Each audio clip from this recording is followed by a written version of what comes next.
ụmụ Igbo ekene m na asụsụ m nke Chinyere ọ ya dịrị nwoke na mma dịrị nwaanyị na mma asị na ọmụmụ onye tụrụ ka o ji n'aka ngwa ọbụla onye ji ego dị mma akụnụrụ ya so ke maka ihe nji bịa taa bụ because of some of our people wey be say sometime like this if una dey do something, if I dey look am like this, I come dey wonder if you really we still have conscience in this world. Gangwage you see that evil wey you dey defend today,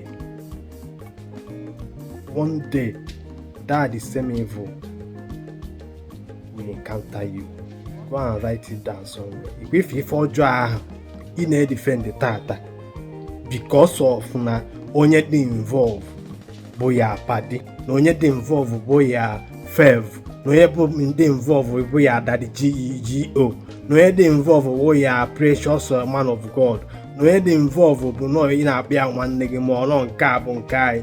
So therefore onwe ife ome ma ọ na emisiri dị ndị mmadụ ịpụta na social media as a influencer bụ as onye a na-ekiri as somebody a lot of people are looking up to. Ka m gwa gị udejedebara ụgụrụ ndị Igbo si na-akpọcha omimi wee lie unu emecha na mgbịrịmgba ya ga-esi enu ozu ada nrọ isi. Anyị kama mmiri zoro ezo mara nke emere ntasa. Ị na-aghọta? Onye Igbo ka ị bụ gbara ife ọjọọ ọsọ, it doesn't pay, but it's just a matter of time. Emily post, I posted what happened in Zion Ministry. Some of you are talking within I don't understand because of I just asked a question. I never condemned what Ebikobi did by saying that he will train the child of that girl throughout his or her school, and he also gifted the young girl 400,000. I never condemned that.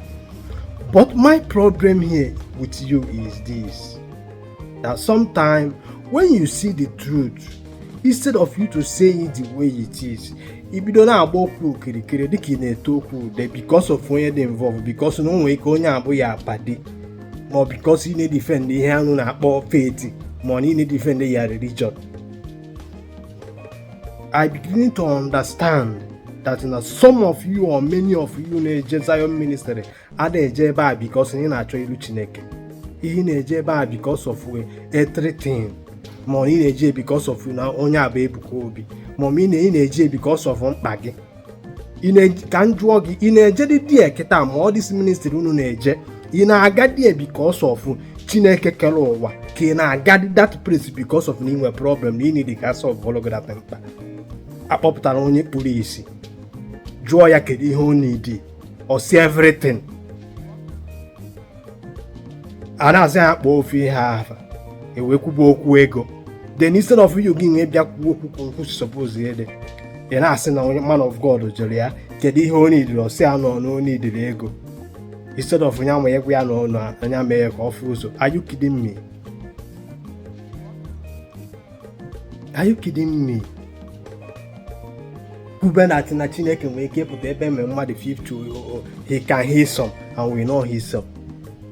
And you, because of you are gullible and you are too religious, you don't use your thinking faculty, you cannot use your common sense.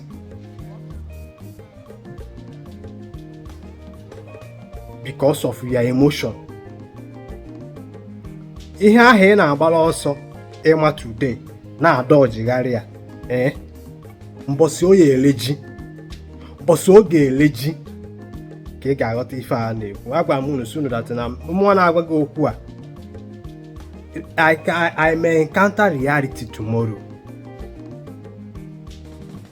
Ihe a n'ụwa ka anyị nọ, but ka ị mere that encounter, kedu ka ya mindset, kedu the way forward ị ga-eji wee treat ife na-eme gị. Watch ife na-eme na be anyị ma ihe gbasara ndị Nollywood.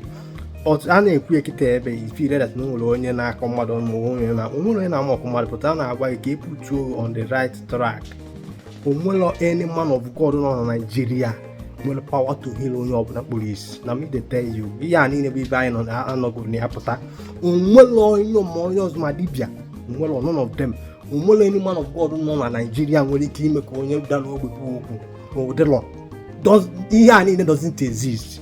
Mụ na-agwa gị ya.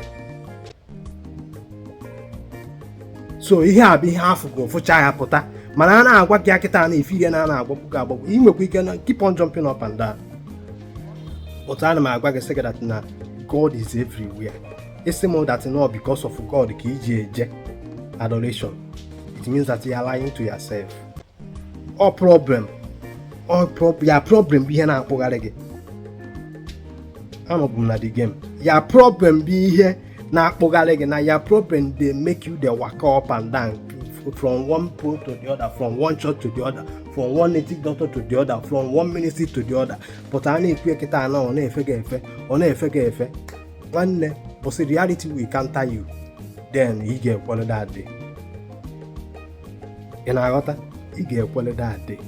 Onwere ka m gwakwa gị ọzọ maka nwere ike nụchara ihe m gara. Onwere any pastor or any preacher or any man of God have the power eji heal mmadụ, have the power to heal kidney problem, have the power to heal cancer, have the power to heal heart disease, have the power to heal lungs disease, have the power to heal liver disease, or even hepatitis or thyroid problem. Well, none of them have that such power. Man, I got get if you jump up and down, no problem. I be a melody here and olive oil, nigga. About olive oil now. You might olive oil, olive oil. I couldn't buy anointing oil. That is what he had a Bible, anointing oil, but olive oil is a vegetable oil from olive. Olive oil, will cast about demon. Okay, will emere ka iwe ka ọ ya aba ha ya ba gị nwere onwe gị. Chineke kele physician adịrọkwa nzuzu. Unu si na-ekele ọrụ eke akwa ya. Chineke wee kecha ka ma ndị na-agwọ ya wesiza na ọ dị nzuzu. Ọ gwara na man of God anọgasịrị. O ji wee kepụta ka ndị na-agwọ ya. Listen to me. Here is this thing is not all about coming to comment section or coming to my inbox to abuse or talk all manner of things, or saying who know God or who does not know God, or just talking about Cana man or whatever you believe. Listen, I have no religion. Even believe on any humanity, and even all the point black, that is point clear. If you like to receive it, you receive it. If you don't like it, no problem. Keep jumping up and down. But after you set and done, you jump up and down, you must surely come back and do what you have to do. Since it's an adoration, okay, do the adoration before you wear adoration. The ega from and the police, and then go and die. You're the cheat and news before you go there. Manu webello, onya mama.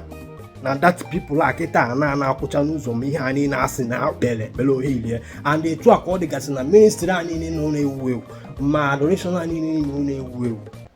Achọrọ nka mkpachigata gị aka azụ jee jụọ ese elele oge elele na-ewu akwa elele ewuchago na mmadụ one ka na-aka aka elele ọkụ na-elele wuo akịta mmadụ one ka na-aka akụkọ ọkụ na-elele mbaka wuo nke ogo nke owo egbe mmụọ nsọ wuo ihe niile mere ndị ka na-eje ndị gbakwa n'ọsọ gba ọsọ achọbụla ihe mma abịa na-akọrọ gị ebe a, but ihe nchọ ka ịghọta ebe a bụ dat na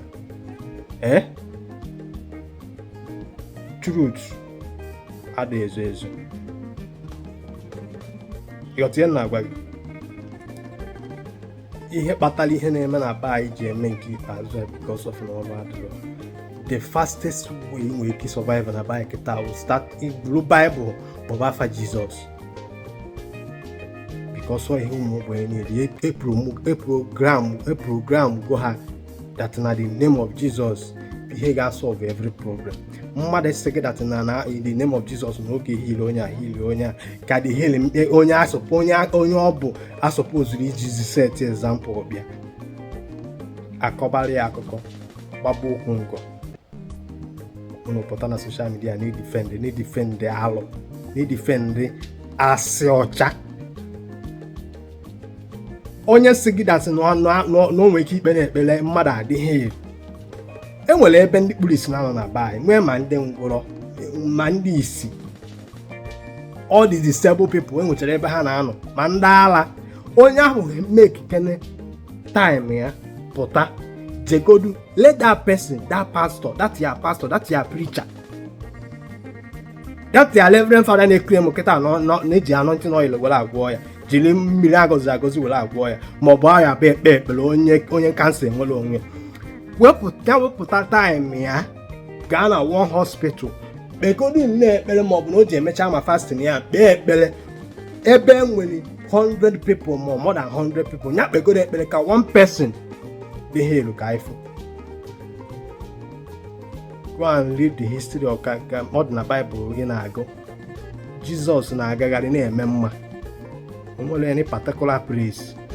He's moving around being good, healing people according to the history dị na Bible.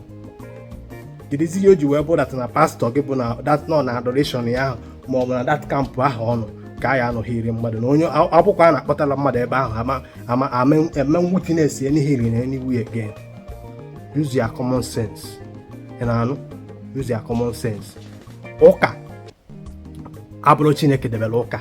Ụka was agbagbugom unu, religion was founded by a human being like you and I. And Jesus unu na-akpa afa today was never a Christian. Jee jụba ajụjụ ka agwa gị ihe ọ practice ewu Judaism unu bụ that na Ten Commandments asị gị keep the Sabbath day holy, mana ihe ị na-keep holy today bụ ma ọ bụkwa na unu na-keep ya holy bụ Sunday. Onye kwuo okwu isi bịa na ọ bụ Antichrist. Reason. So ị na-achọ ịgwa m gị nwa kịta pụta na social media na-achọ idefend ihe a niile, ị na-achọ ịgwa m ị chọrọ igwe onwe gị eziokwu dat na ọ bụ na onye ọzọ man of God ọzọ, maọbụ na native doctor, maọbụ anybody else mere kịta ụdị ihe a, onye na-ewu ewu man of God na-ewu ewu a na-anụ afịa mere this type of thing, na ị chọrọ igwe onwe gị eziokwu na-etu akịta isi wee jọji ihe a na isi wee kwuye kịta na ka ị ga-esi wee kwuye. Ndị Igbo sikwa atọba ụtọ si wepụ aghụghọ. Ka njedebegoro ebe a, mana mala amala dat na ikpe ọwụna mara eziokwu aka azụ dị ya. The earlier anyị bidoro ịgwa onwe anyị eziokwu, ka mpụ na aghụghọ na alụlụ ana na mkpagbu na mmegide na ịnasịsị ndị mmadụ ifefa n'ike wee nwee ike na be anyị dị better for us. Ọ gwụcha ihe nwere ike ịgwa gị, if you like pụta na social media na edefend ihe mara, but time will tell. Ịghọtago? Time will tell.